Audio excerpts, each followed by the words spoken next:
Padgey's here. That's a bit better. Hello, Padge. I can't get it on full, but I can see a bit. That'll do. That'll work, won't it? That'll do. Can you hear me? That'll do, Padge. That'll do. I look very ghostly. You always look a bit ghostly. The spectre at the back. Welcome, Padge. Yeah, this was going to be a nightmare, because I have a feeling that you and Steve are just going to misbehave for 25 minutes. I'm not going to misbehave, Pete. I'm going to be good. You are going to misbehave. I'm not going to misbehave. Hang on, Pete. just... God. We had a brilliant conversation last week with Tom, and it was all very like, let's talk about the music industry. It's like really serious and streaming. And this week we've got Padge the drummer. I just have a funny old feeling we're just going to be like talking shit. Winging it. As opposed to drumming shit. Well, it's all right. It's all right.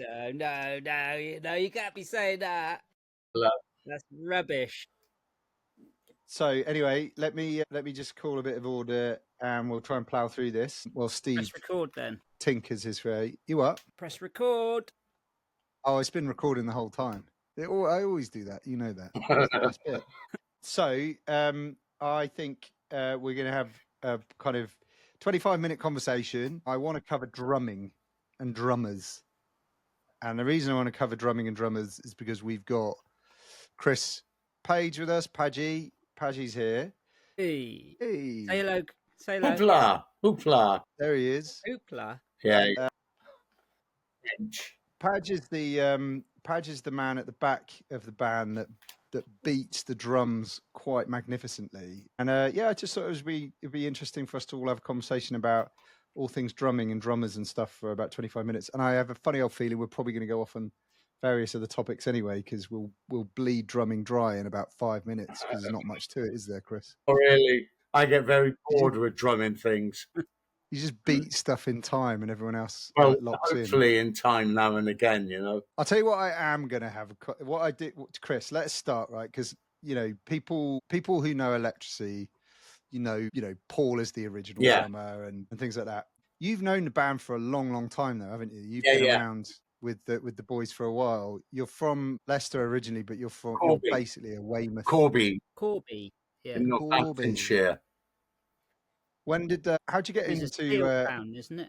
How'd you get into the music scene down in Weymouth? Well, I started playing when I was 15 at school. I got my first paying gigs and I was playing. And then I left school and wanted to be a mechanic and joined a garage that was Ford. And then I didn't know that. Yeah, seriously. Same as me then. And then basically. Then one day this van arrived and these guys got out and said, how do you fancy coming up and working with us in the Northeast? And you do 3 weeks on, 1 week off. So I thought, fuck being a mechanic. So that's what I did. I went and... Same as me then. It was basically a club band, but it was full time and it was good money and it was playing drums. And so I went and did that. And that was it. That's all I've ever done. I've played drums for a living, pretty poor living. Why the drums? Why the drums? I don't know. Apparently, my brother told me, and there's some cine film with this, there's no sound, but my brother's best mate was a drummer, and he came down to the house and set his kit up, which was a very lush, old vintage Ludwig. And my brother set me on the drum kit, and he said within 30 minutes I was playing beats and doing rolls around the kit. So there is some... No way. There's some cine footage of it. You can't hear it, but you can see how I knew what I was kind of doing. And then I was just obsessed ever since that age. So I was about 3. My feet were dangling off a stool. And I had a brown anorak on because it was Christmas. There you go. Isn't that amazing? Yeah. That's phenomenal. So you had rhythm in your soul. Yeah, and Corby was a steel town. My dad used to do a lot of night shifts and back shifts, which was like 3 to 11. So I sat a lot of the time with Mum, and my mum used to be really into what was the TV program, Come Dancing, which is a bit like the dancing show that they have on the TV now. So I used to grab a pair of my mum's knitting needles and sit and play on the arm of the couch along to the band, and which was, on retrospect, it was very good because there was all this kind of bossa novas and cha-chas and sambas and... That's why you're so good at all that bossa nova and Latin stuff then, probably. Oh, I You don't know, know. like you were doing that at the acoustic gig. Yeah. When we Did did the you? acoustic gig, what was the song we did? And I put sort of, Was it Best Friend's Girl Best that you Friend's Girl. really, yeah, I you, put you it kind really, of you tap chopped in it around, sort of and thing. it was like, yeah, it was mental. Yeah, And you said you loved Black Crowes and Morica yeah. for all the percussive stuff on that, and that's very Latin-y Well, bossing over as every well. time I hear it, I love it. You know, I love all that kind. It's like the Mavericks. The Maverick. Yeah, yeah. What's the other band? The other band that's Los Lobos. Okay, Los yeah. Lobos as Santana. well. I love all that sort of Latin-y, Yeah. kind of. Do you listen to much Santana as well? Because that's quite a lot. Yeah, I liked a bit of Santana now and again, but yeah, I just always Yeah. like that kind of Latin-y feel, and and I tend to when I get a chance to go off on one, I always tend to lean that way. I don't know what it is, whether that's had something to do with it, but I love that Yeah. style. I remember seeing there was this trio in Portugal. I was there on holiday once, and they had two guitar players and a drummer from Brazil. And I just thought they were the best thing I'd ever seen. Anyway, there was a power cut, and the two guys, they had electric acoustic bass and electric acoustic. So they just went acoustic. And the drummer, forget the kit, he just grabbed this jug off the windowsill behind him and started playing this unbelievable stuff. It was phenomenal. And I tried to talk to him at the end of the gig, and he couldn't speak English, and I couldn't obviously speak Spanish, Brazilian, whatever. But we managed between us and people that were around to talk about what we were doing. And he said that basically he was really good at that because he was brought up with all these amazing patterns, these sambas and songos and but he said he couldn't play like 4/4s, which is, just basically, Billie Jean, if you like, So he didn't get the pop thing because he'd never been brought up with it. Now, is this where? Because I can remember, like when we went to Gun Hill Studios and Roop, one of Roop's main things of inviting the band was basically the swing that you had on the drums. Well, it was on You Don't Get It when we played it live. I remember Roop out the front taking photos, and we were playing You Don't Get It. And in the verse, I use what's called the Purdy Shuffle, which is, if you know, there's a Toto song, Rosanna, Right, and he plays yeah. a Purdy Shuffle on the hands. Right. It's kind of like this. Yeah. And I remember Root was taking some photos. Oh no, I was on the chorus, so it was just a straight 8. And when I went to the Purdy Shuffle, I remember Root was taking photos, and I hit that Purdy Shuffle, and he went, and he just had this name grin about him, So, and that was at Water Rats. the Water Rats, London, yeah. wasn't it? At the end, he'd come up and he said, "I feel like me and you need to have a hug." And I said, "Bring it on." Yeah, So, It's amazing. and so does that thing must like link in with your Latin kind of roots and everything as well then? Well, I guess so. I don't know. Because you're not just a straight. I mean, you do rock. You can like fucking nail people to the wall with your fucking four on the floor sort of thing. Yeah. But it's also it's that like Latin-y swing percussive stuff that is most people don't have, So that's quite deeply embedded then, really. But to be honest, I don't really think much about what I'm going to do. I just play. I just kind of try to play the song. Well, it's not about. It seems like it's so natural to you. That's it. That's the whole thing, isn't it? It's and brilliant. It's like it's probably because of like what you've had at such a young age. Yeah, but I don't know. I don't really think about what I'm going to do. I just listen to the song and think, right, there's a bit I need to accentuate, or there's a bit where I can do this or that, and then I play. So yeah, I don't know. I remember just real quick on that Latin thing. I remember like listening to my sister's Buena Vista Social Club vinyl. Yeah. Like I think that was like 97 that came out. So actually about the same time as people saying, "Oh, look, just wow!" Like, but I remember being big into rock. Like that was the thing for me. Yeah. All the stuff that was going on in the 90s, pop and rock music and Pearl Jam and all that kind of stuff. And then listening to Buena Vista Social Club and being like, that drumming is so different and equally. What's that? Yeah, I think it was Ry Cooder was involved in it. See, Jim Keltner, the drummer from Ry Cooder, is to me, he's fantastic. You know, he's always different. He always puts his. Who's the drummer? Let me have a look.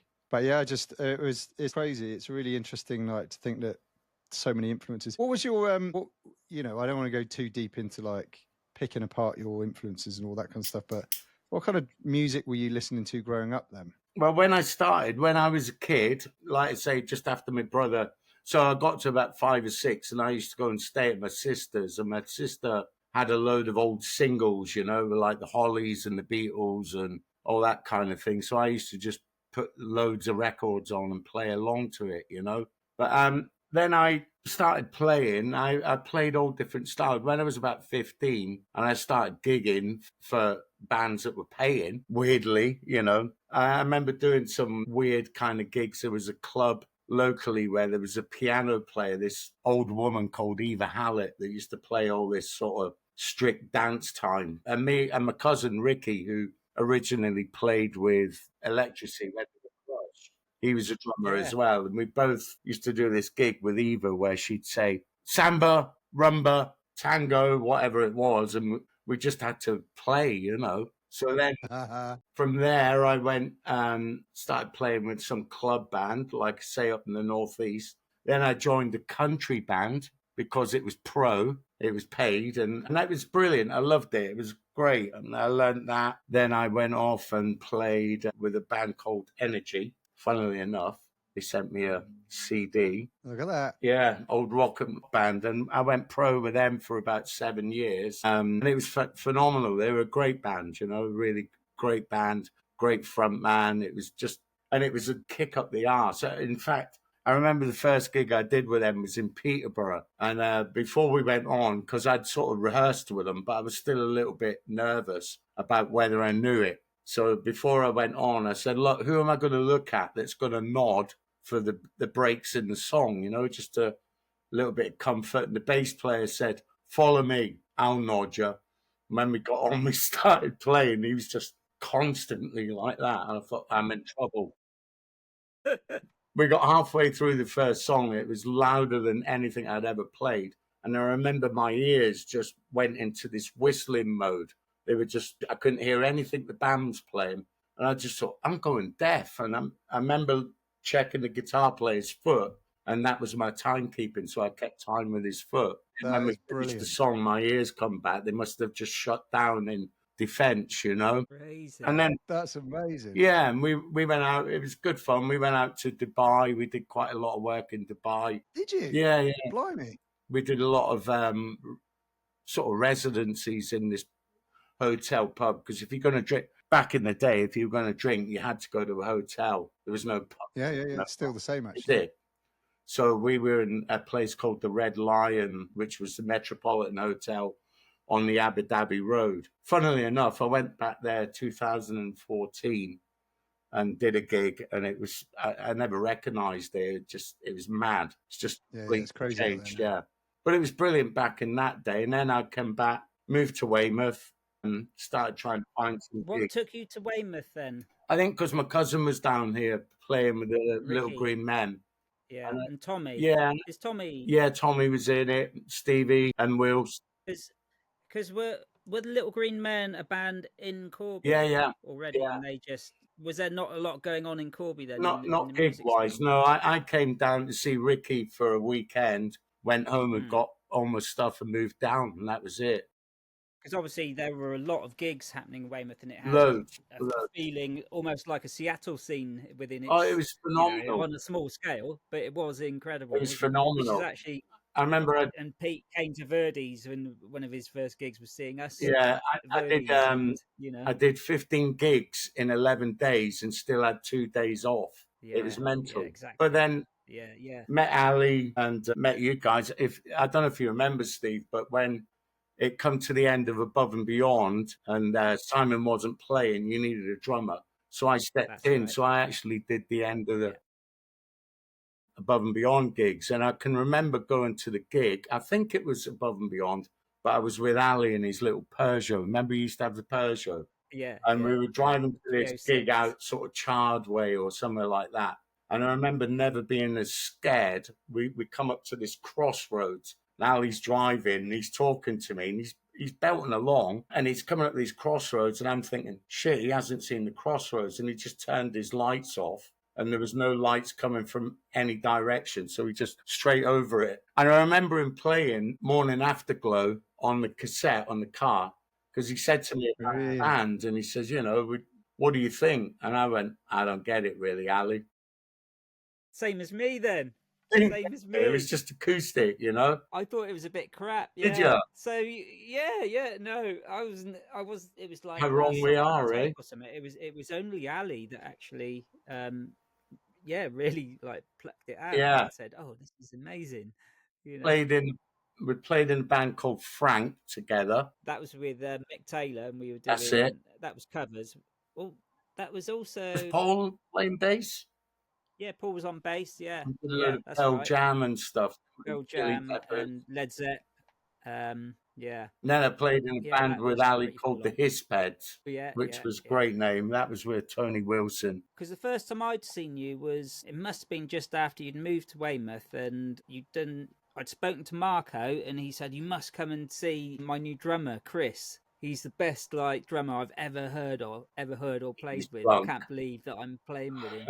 No, he was actually stone sober, and I did. I went to the gig, and it was fucking brilliant. It was like, you've got such a distinctive style on your fills. Well, that's how I got my first gig. Marco come into a jam session, and we spoke, and he said, "Look, I've got this band called Elmer Fudd, but we need a bass player." So I got this guy that I'd met in Dubai to come along, and he played a blinder of a gig. He just sat in and played great.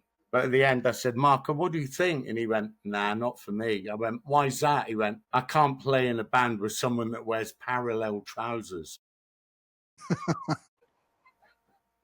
And that was it. So we got little Alan Strawbridge coming from, do you remember Stonefish? Yeah, and that was it. That was Elmer Fudd. Anthony joined, and we played some amazing songs as covers. We did Marquee Moon by Television, and and I'm sure there was a time I think when me and Ali were sort of getting in, this must have been really, really super. It might have been just before like Nigel joined the ranks and started, writing and all of that. But there was a time around when Orange had formed, and you were doing stuff with us around originals with Tony. Yeah. And suddenly Orange were going to get a record deal and stuff, and it was taking off, and it was like, so everyone sort of moved, like, I think it was you and Marco at that time had basically formed Orange. Well, no. And so all these paths kind of changed at that time in so many ways. Yeah. And well, hold on. Let me just chip in there, because there will be people listening to this that don't know about Orange. But Orange was all right, wasn't it? Like, it was a proper band. Fantastic. Judy Over the Rainbow. But I met Rick, who was the songwriter and singer. We were playing with a band called Tender Trap in London. So we used to go down to rehearsals. I used to get the train in Weymouth, and Rick used to get on at Bournemouth. And he kept telling me about his originals. He was saying, "Look, I'm not really into this. I want to do my own thing." So I said to him, "Can I have a listen to it?" And he gave me it. And I played the tape. And at the end of it, I just went, "You need a band." So he says, "Yeah, I know, I do." He says, "But I don't know where to get one." I went, I'll sort you out a band. So I sorted him out a band, and they were just the best songs I'd heard. And really weirdly, because it was all done on his 4-track, 8-track, something like that. Yeah, it was 4-track, I think. Yeah, the other week there, when I had them 3 drum tracks to finish off for the new Electrasy EP, we did, them 3 songs. And I went, my friend Mark Tucker, he recorded the drums for the album. And apparently he was lined up to produce the Orange album. Really? Yeah. God, what a small world. Yeah, exactly. Yeah. And Gus Dudgeon did it, but Mark was big mates with Gus Dudgeon, who produced XTC and stuff like that. Because was that at Toe Rag Studios? Yeah, we recorded that demo down in Toe Rag. But that was you? Yeah, with Paddy, who wore the white overalls. What happened to those recordings? I don't know. I think Alan's probably got some on cassette. They were amazing. I wish I Really? had them because they sounded fantastic. Can you these grab are them all off? these are all Grab them off songs that Alan? these are all songs that need like digging out and releasing. Yeah. Well, I think Yeah, for sure. And that would be with Marco playing as well, would it? no, it was Anthony. Okay. Anthony, Oh, was it? Right, me, right. Anthony, It Aaron, was you, Anthony, Alan, and and Rick. Ricky. Rick, Yeah. yeah, the Rick. songwriter. Yeah. Well, I mean, Judy Over the Rainbow was sorry to go back to that one quickly. That charted as well, didn't it? Yeah, it did. Yeah. Did pretty well. Yeah, they did Big Breakfast and Yeah. yeah, it was. He had a song Yeah, they called were getting "Last Ride noticed. on the Jets" that was just phenomenal. Once we come out of the studio, it was just phenomenal. Yeah, that's almost better than Judy Over the Rainbow. I think it was Never. better. Yeah. Did it ever get released as a? No, I mean, God, what? it was kind of sad, really, Crazy. because I think Rick was. I don't know. I don't want to slag him off or anything, but I think he kind of liked everything his way, and if he didn't slot into the way he thought, then there was problems, you know. And weirdly enough, Mark Tucker, who recorded the drums for us, he was saying that the record company, as much as Gus Dudgeon and that recorded some of the songs like Judy Over the Rainbow, everyone kept saying, no, we want it to sound like the original demos, which was on 4-track and hissing and everything, you know. It was like, so it was a bit like Morning Afterglow, really. They were chasing the demo, but chucking money at it. But the thing with that was, I think the song, the 4-track, is still on. I think it might be on Spotify actually. Yeah. Oregon Box, YouTube. it's called now, isn't it? That's right. Yeah.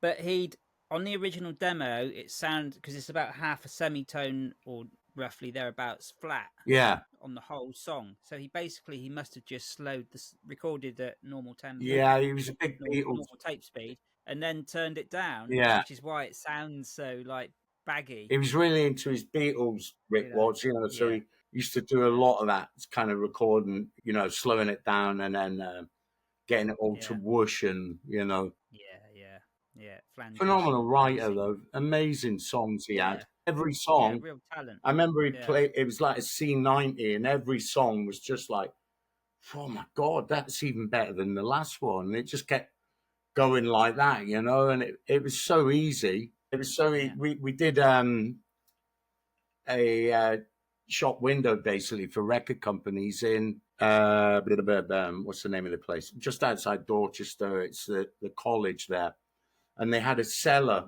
and we arranged for these record companies to come down. We had about Kingston Moorwood. And they had I did the PA for that. Oh, did you? I can't remember that. Yeah, I was there. Really? Yeah. It was absolutely rammed. But we had about 32 A&R men in there. They were just fighting over the band. It was phenomenal, you know? Yeah, it was insane. Yeah.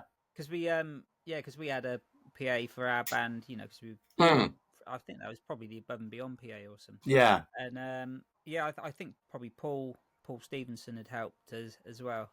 That's right. I remember that.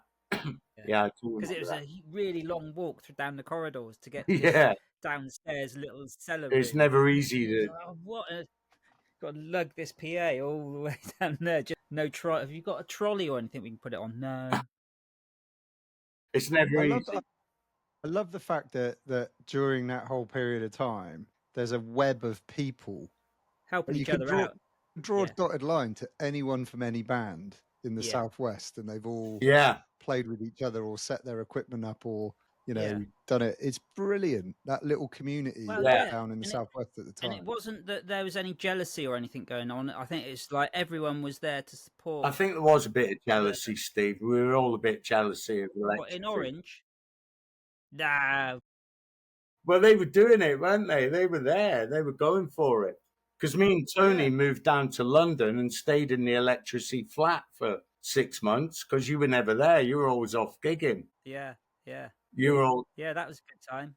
Busy. But do you reckon though, Chris? Like, was everybody at that time? Were you egging one of these bands on to like break through? Because Orange did it. Like Orange had their moment as well. Yeah. Like I talk quite a lot about hometown pride, and I've spoke a lot about this, about how proud we were as fans of any band that broke through, that we'd been down the pub watching what felt like a couple of weeks before or whatever. But I do think that Somerset and Dorset does have this kind of, we're rooting for anyone to make it. And the minute they do, it's like, come on, like your local football team. Well, all the bands were the same. They were all cheering each other on, I think. I think so. I think there was a certain aspect as well that if Electrasy got big, then the other bands from that region would sort of jump onto the shirt tails, if you like, because we were all pretty much friends, weren't we? Yeah, completely. And there was like the Lucky Bishops, Thomas Hughes and Alan as well. Well, Paul was doing like Elliot Green. They had a small deal. Yeah, we had Cheese as well. Me and Marco and Cheese. Yeah. Cheese was it was a good original band with the best album title ever, Let It Breathe. Yeah. Little Green Man. And also the Dorset Echo, the local paper, was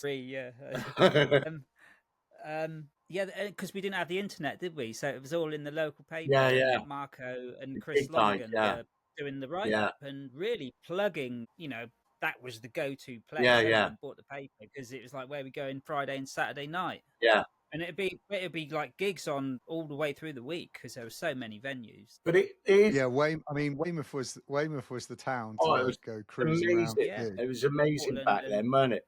I did 5 gigs in one day. They used to have Chorley Race Day. It was Bank Holiday Monday, and I did 5 gigs in one day playing drums, which was, my back hurts thinking about it. Carrying the gear to 5 gigs. But well, I think of the gigs that you guys did last summer. I thought Finn's was the most fun because it took me back to mid-90s. Yeah, that was wild. Yeah, and the venue's like so different to what it used to be in many ways, with the way it's like got that Americana thing going on now. It's metal pop now, isn't it? But it still had a feeling about it of back then. Yeah. Even though it feels different inside the pub. Yeah. It's like, that was just crazy. Yeah. Chris described that gig as being like a bar from Star Wars. Which I just thought it was Star Wars bar. Yeah, he's got it.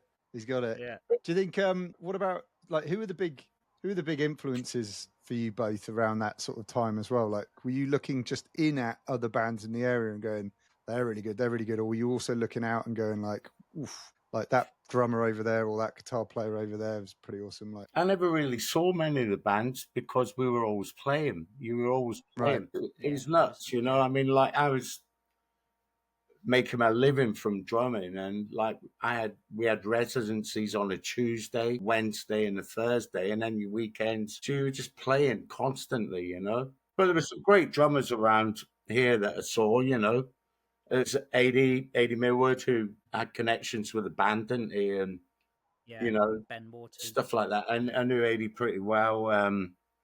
There's loads of good players, great players. I mean, well, because Ben was crewing for us as well. Yeah, he was drum tech, for a good, for the Beautiful Insane tour. Yeah, and that's amazing.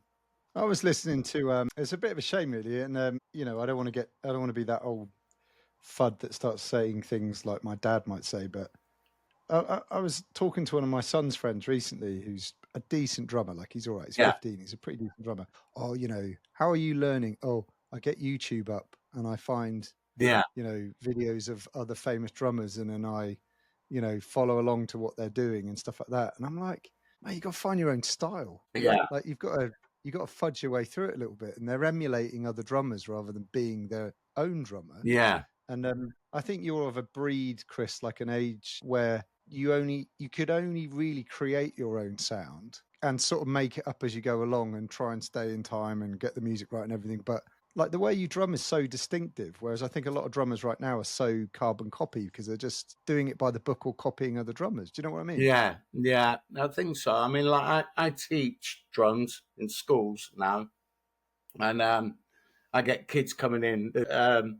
A guy that seems to be in vogue at the moment, I think he's a Mexican, and he does all this one-handed stuff, and he smokes a joint while he's doing this. Right. But in the school? No. But and he does all this stuff, and it's like, well, it's absolutely amazing, but where are you going to put it in the song, And it's so you get these YouTube drummers that come out with these amazing fills, and it's like, I'm not being funny, but if I used one of them fills in an Electrasy song, I reckon the band would turn around and go, "What the fuck are you doing?" You know. So less is more, I think, and there doesn't seem to be anyone teaching that says, "Look, you know, it's not what you put in, it's what you leave out." Right. Great advice. You know, And that's quite hard to do, isn't it? it's it's just experience, time, years. it's keeping Sort that of groove process and keeping everyone's foot going, and you know, Yeah. And it's it's listening outside of what just that you're doing, isn't it? It's about yeah, like listening to the whole yeah, band. absolutely, Basically. yeah. I kind of a lot of the times when I play, I look out into the crowd, and if I see heads going, it's like, okay, we're there. If that's Yeah. not happening, it's you're doing something wrong, you know. Yeah. Well, I mean, I think I'd put my hands up and go, like, I was a massive fan of Paul as a drummer. Oh, it was Paul fantastic. Was a phenomenal drummer, like Yeah. right yeah. up there. Yeah, completely. But then what's been amazing over the last couple of years is seeing you do your version of some of those songs and the new stuff and be like, it's totally different, but equally as brilliant. Well, I mean, I do listen to a lot of what Paul's done, and you know, I think what I changed probably is Phil's, which I think Phil's are probably quite personal anyway, you know. But yeah. a lot of the time, And how could we not have your style of Phil's? Because Yeah. because that's one of the main like mega things are your fills, and there's something that happens, you know, like Ringo does his shoulder thing yeah, on the hi-hat, yeah. and I've watched you on your fills, and you always did this, and there's a movement in your body that you do that is Don't say very stick my tongue out. distinctively you, eh? Don't say it's stick my that. tongue out. But there's something about your posture that changes compared to like other drummers on fills and stuff. It's I'll try and point it out if I can one day, because I'll stop doing it. Well, it's weird because like if you play something and someone says, "I really like that Phil, do it again," I'm like, I can't remember what I did. I just did it, you know. Yeah. So yeah, What's your favourite Electrasy song to play live? live, one that pays. on the last tour, I really enjoyed "You Don't Get It." I loved playing that. I thought it was great. I thought it had that really nice groove to it and a little bit out there, a bit mad. I mean, I loved the song anyway, you know, and I like. It's a grower, that song. Oh, it's man. fantastic. I wasn't a big fan of it, and then Oh, over the years really? I've got it. Like, but Yeah. I've got a treat as well. So buried away somewhere on my laptop, I've actually got you guys doing that song live last year from Echo Town without Ali's vocals, so just the instrumental. Oh, really? And then you can really like focus on the musicality, right, without the lyrics. Yeah, Because some of the lyrics are a bit, yeah. let's be honest. But the actual song itself, the music is phenomenal, and your drumming, like you can really pay attention to it. Right. Okay. But yeah, it's a wicked song, and it's so good live. It's so good live. But it's kind of these things. I'm trying to think what song it was. I can't remember what it was, but I said to Nigel, I keep hearing it as a pea soup. And he went, "What do you mean?" I went, "Well, open, closed hi-hats." He goes, "Pea soup, pea soup, pea soup." You know, like a disco beat. Oh, yeah. And drummers call it a pea soup. And Nigel said, "I've never heard of that before." He says, "But I will always think of that from now." So, but it was good. Like when we recorded the tracks in the barn at yours, Steve, it was mad because we only had a certain amount of time. And I'd spoke to Nigel and says, "How do you want me to play it?" And he went, "Well, you know, kind of keep it that groove, but do your thing on top of it." And then I had Steve saying, "Go fucking mad." That's right. So like every song we did, we had about 5 takes for each song. There was 2 to satisfy Nige, 2 to satisfy Steve, and then I'd just chuck a wild one in. So it was a mad session, wasn't it? We did. Yeah, it was brilliant. I don't know. We did about 12 songs and 5 of each song in 7 hours or something. It was nuts. And we've used it all. It's all obviously not the multiple takes. I think there were just basically, we'll just take that take and that's and then the way through. Like, because we had no EQ on the desk, we just recorded it. And Nigel said, "Look, just get the overhead mics. That's all I need." And Steve said to me at the end, "Do you want to hear it?" And I went, "Go on then, play something." And he went, "What do you think of that?" I went, "Sounds absolutely shit, but because there was no EQ or no balance. And then I remember driving home from Steve's, which was like a 6 hour drive. And I got home and Nigel had started working on and the opening drum pattern. And I was like, oh my God, this sounds amazing, you know? Yeah. So it's one of them. That's got a little bit of a moment for me when I listen back on what we've been doing for the new album. I mean, I think everything sounds fantastic, what we've done recently, you know. And it all starts with you, basically. You know, it's like, unless the drums are there, forget it. Well, that's really kind, like, but you know. But it's like, it's so infectious. Like when you've got the drums, like with a vibe, and especially like with the songs that we've done, which are pretty full on. Yeah. I mean, it's so important to have the drums in the right place. And I'm not saying like perfectly, you know. Yeah, yeah. Or, you know, it's got to have a feeling that's fucking, you know, really intense and strong, and that's what Paul used to do. But you did that in your way, and it's like there's so much character in it, and at the same time being strong and with amazing feels. I can't wait for people to hear it. I know. Well, there's the same.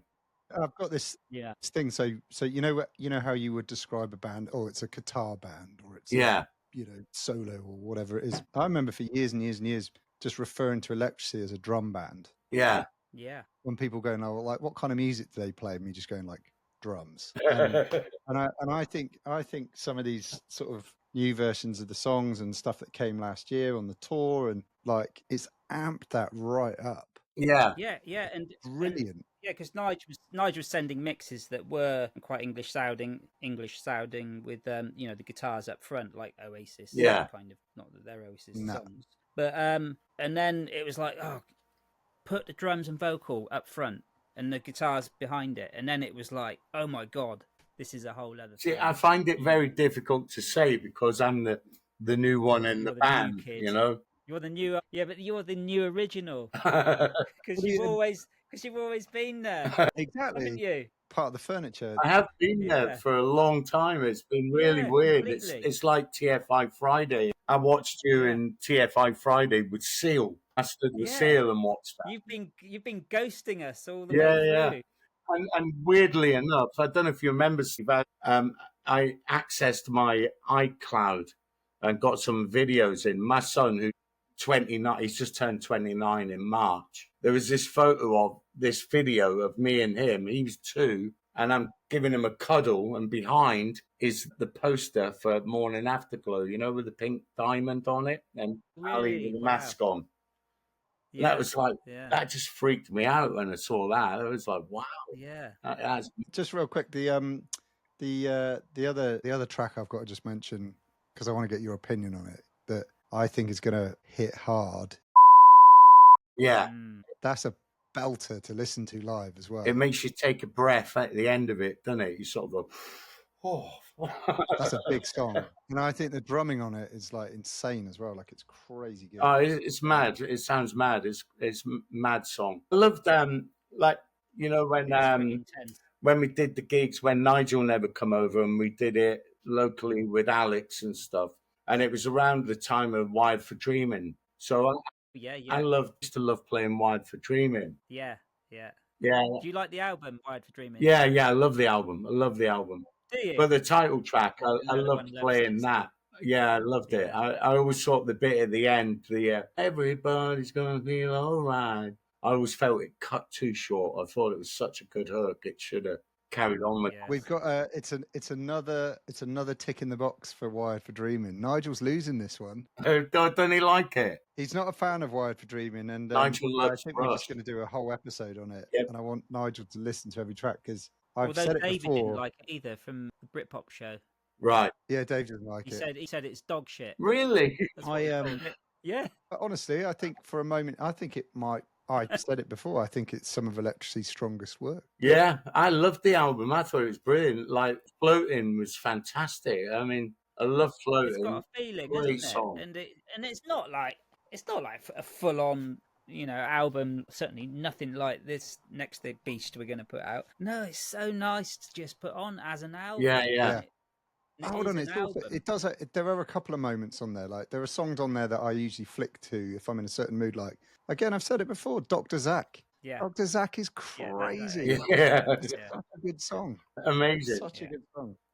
But it's like Brilliant. I think like with the new recordings, it's a bit weird because you know what it's like. You put them on in the car and put them on at home with one set of headphones and keep giving them a listen to check them out. And there's been quite a few times when I thought Electrasy's turned into like this rock band. You know, everything's real in your face, and like, especially the last three we did with the you know, I don't want to name them, but the last three we did, like down in Mark's studio, and he just recorded them really raw, didn't he? And it was like, wow, these ballsy.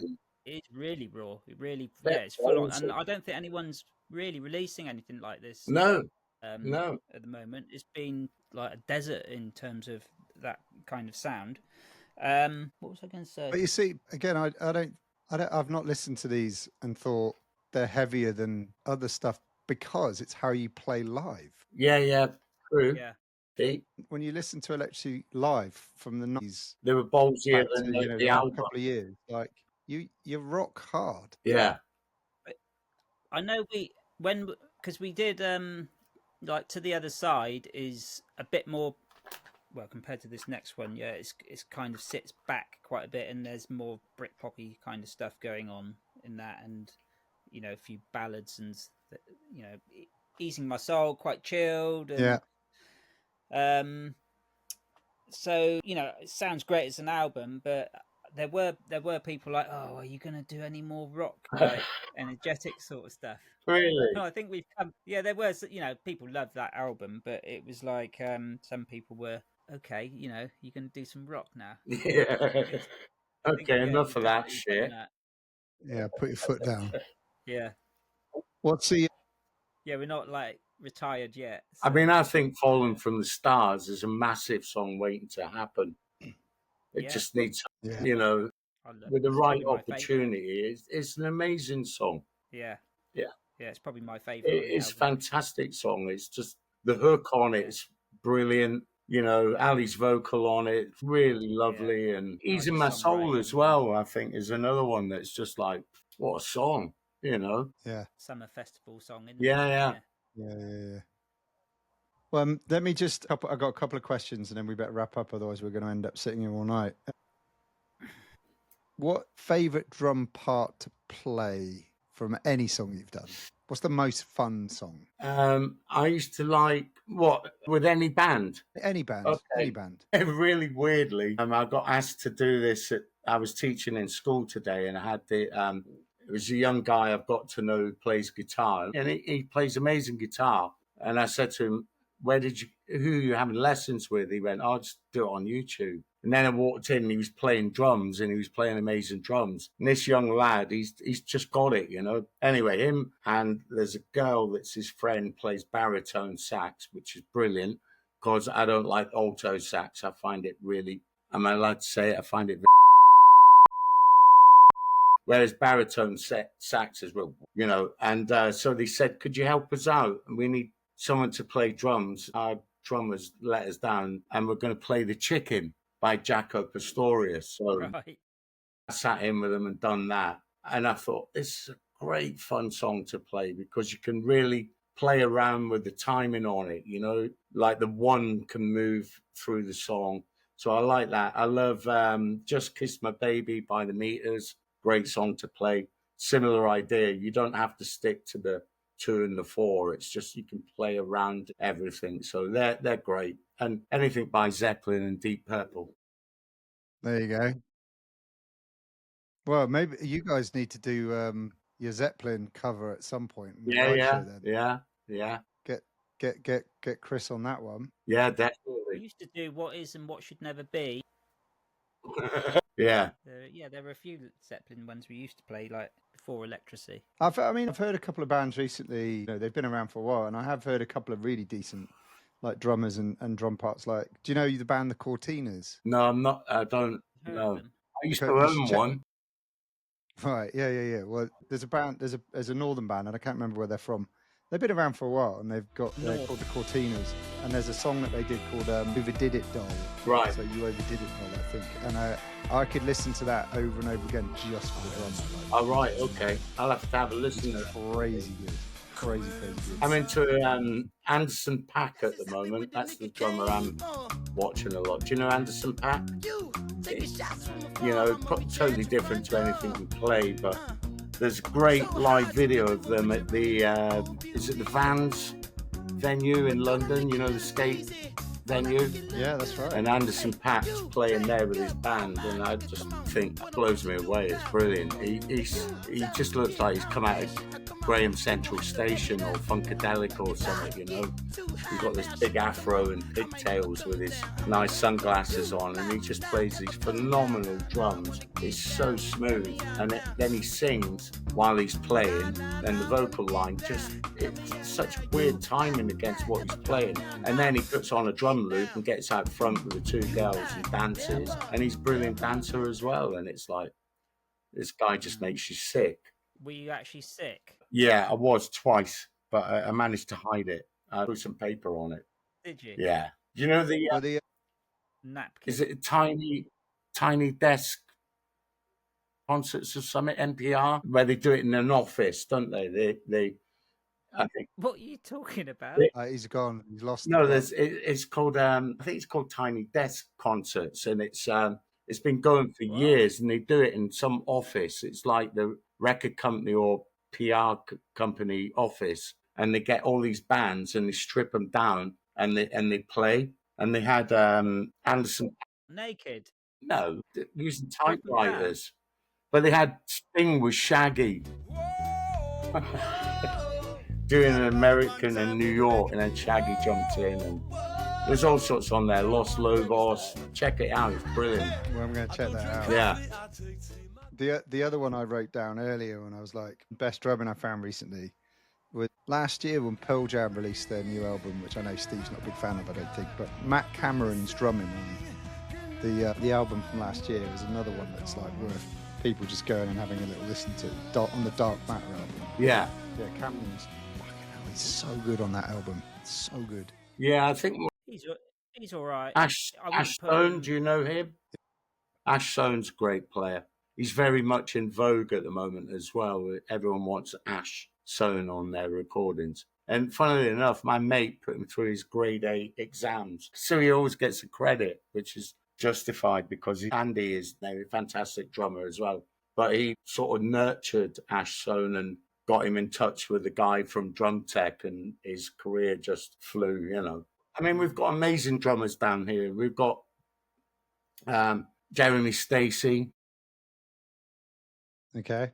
Paul from over Ringwood plays with Robbie McIntosh. Paul's phenomenal drummer, you know, loads of brilliant drummers down this way. So it's great, but I've got to be honest, I kind of watch people send me drum solos and that, and they don't really do a lot for me, you know. I like to hear drummers playing songs. I mean, Alex, I remember Alex, you know, I sent him this clip from Snarky Puppy, and Alex went, no, I don't like it. I just like songs and bands.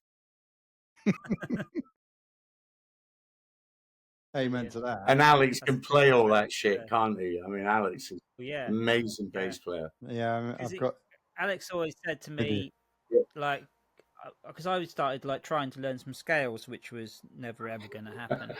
He'd written them out, and I was like, I think I looked at it for a few days, and then it got lost. just not. And he said, "Don't learn anything because I just try to forget everything I've." It'll mess it up, and I can't. You know, it's like all the guitar players I know talk about Steve, and they'll like Mickey Taylor, phenomenal. I get that, you know, but he's very funky and everything. So many guitar players I know go, yeah, but Steve's he's brilliant. He does stuff that you never expect to hear. Well, neither do I. That's the thing. Because it's so fucking dangerous. Yeah, you're out in the limb, Steve. You're out in the limb. He is. That's almost an interesting one to finish the recording on. Do me your 2-lyric song guess then. It's a little game we play every week. 2-lyric song guess. Yeah, go on, get your guitar out. It's a little game we play every I'm week. shit at this. I never know the lyrics, even when I have to sing He's gonna- harmonies. I He's don't gonna- sing. He's going to do 2 chords, and we have to guess the song. Might not be a. I'll do 2 strings. for 2 Chris. strings. Okay. Oh, you're going to get this so easy. If We'll I do a hard one then. Shut up. No.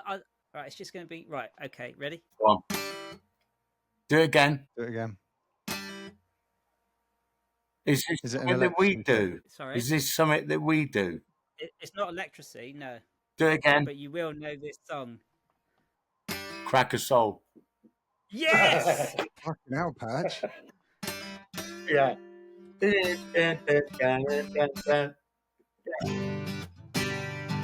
He's good at this. Crack a soul. He's good at this, isn't he? Done, Chris. Right. Well, Chris, I got to say, you've That was invigorated and brought Marks. a whole new life to Electrasy. Oh, thank you very much. That's really kind. Yeah, you've reignited our. It was very You're right. worrying for a Engine. while. No, don't be worried about it. Like as the fan in the room, I have to say you've brought a lot of fun and a lot of spirit back. to the That's band, really so kind. Yeah, That's definitely. great. That's great. That Some of was the stuff I definitely can't needed. wait for people to hear the new stuff because it sounds amazing. Yeah, it's pretty seriously full on. Yeah, it is pretty good, isn't it? So yeah, well done, mate, and like keep banging the skins because you're bloody good at it. Thank you very much. That's really kind. And it's good to know All right. that I've had an influence on the band in whatever way. You Actually, have. not in You my have. football In team. a positive way. What's the one-armed drummer in Def Leppard called? Rick Allen. That's right. Yeah, we're going to do a gig next year where you have to play with one hand just to see if you can do it. I'm interested to know what the other hand's doing. Well, there you go. That's the note to end on. Right. Nice to see you both. I'm going to hit stop now.